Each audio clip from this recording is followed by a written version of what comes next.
Здрава на сите и добре дојдовте назад на мојот YouTube канал. Нов ден, ново видео. Као што гледате по наслово, денеска одлучив да ви снимам втор дел од новиот серијал на мојот YouTube канал, Преценето или Подценето. Како и секогаш од вас на Instastory барав да ми пишувате нешта кои јас треба да ги категоризирам во едно од предвидените две категории, Преценето или Подценето.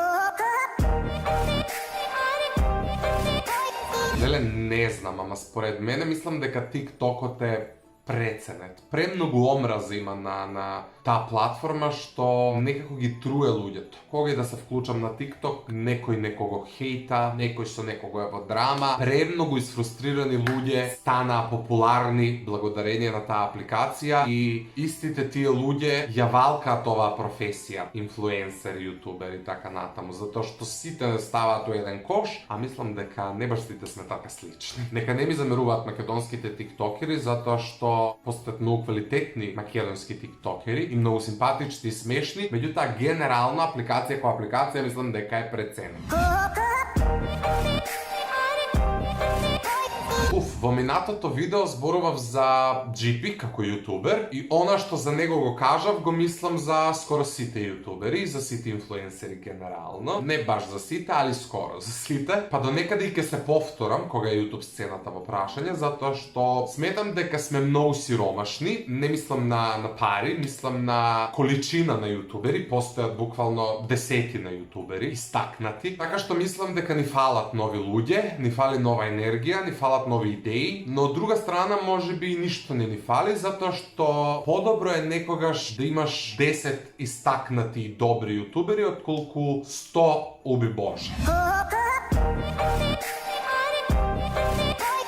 Леле, немам некој позитивно мислење за настава од дома, за онлайн настава и за работа од дома генерално. Мислам окей ми е, особено у овие услови, меѓутоа некако ми се губи жарот. Во животот е многу битно да направиш евидентна разлика помеѓу професионално и приватно. А во ова време не време кога работиме од дома, учиме од дома, се губи таа жичка. Спалната соба ти е и канцеларија, и спална соба, горе носиш кошула, доле си у боксерки. Мислам, не сум љубител на тоа. Сори. Премногу луѓе тоа го оправдуваат и сметаат за европско, за нормално, мене тоа не ми е нормално. Нормално ми е да станеш и да отидеш на школа. А и за работа не зборам, постојат различни професии, па постојат и многу професии кои стварно може да се работат од дома и претпоставувам ништо. Меѓутоа, која школа прашање, човече, социјализација е еден од главните фактори која образованието прашање. Заеби ти историја и математика и хемија, треба да се социјализираш, да комуницираш со луѓе, да се дружиш со деца, да споделуваш искуства, емоции, значи тоа не се случува со онлайн настава и од тој аспект мислам дека е преценет.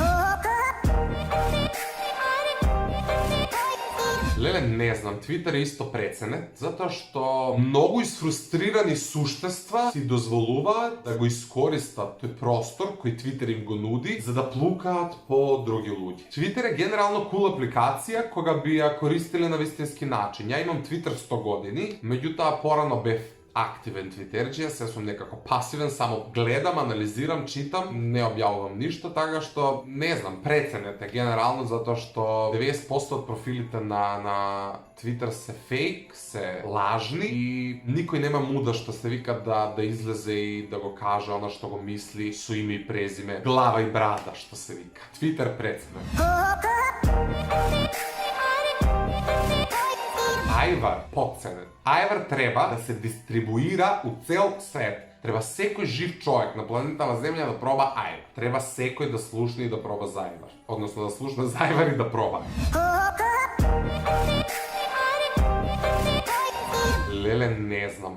Ке кажам подценето. Зошто? Затоа што благодарение на овие квази старлети кои се експонираат јавно, луѓето стекна искривена некаква слика за тие естетски хирурги, корекции, како сакате. Ја лично немам ништо против тоа и од тој аспект сметам дека премногу луѓето лично ги доживуваат работите и затоа ја подценуваат таа естетска корекција. Ја дури сметам дека и треба да се оперираш или да промениш нешто нешто на себе, доколку истото тоа тебе и само тебе те прави среќа. Поддржувам све што е у граници на нормала, па и кога не е у граници на нормала, немам потреба да го осудувам затоа што тоа го прави некој друг, не ја. Поддржувам се додека на некого му ја крева само довербата и истиот тој некој се чувствува хубаво, човече, посреќен си, приушти си го тоа.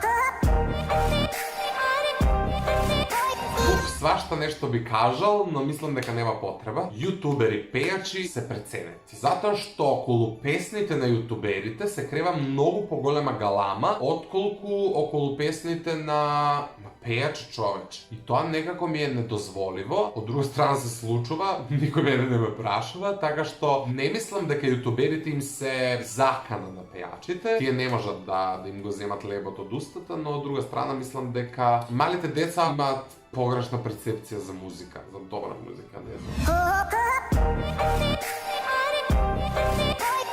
И баш е зезнато да зборам сам за себе. Па не знам, ако кажам дека сум потценет, ќе делувам многу препотентно, што не сакам да се случи. Од друга страна, преценет не сум, така што, ајде ќе речам дека живеам соодветно на заслугите, не знам. Ајде, вас ке ве прашам, еве, што мислите? Дали јас сум преценет, потценет или не сум ниту преценет, ниту потценет? Обавезно тоа пишувајте ми го долу во коментари, баш ми интересира што вие би кажале кога некој би ве прашал за мене.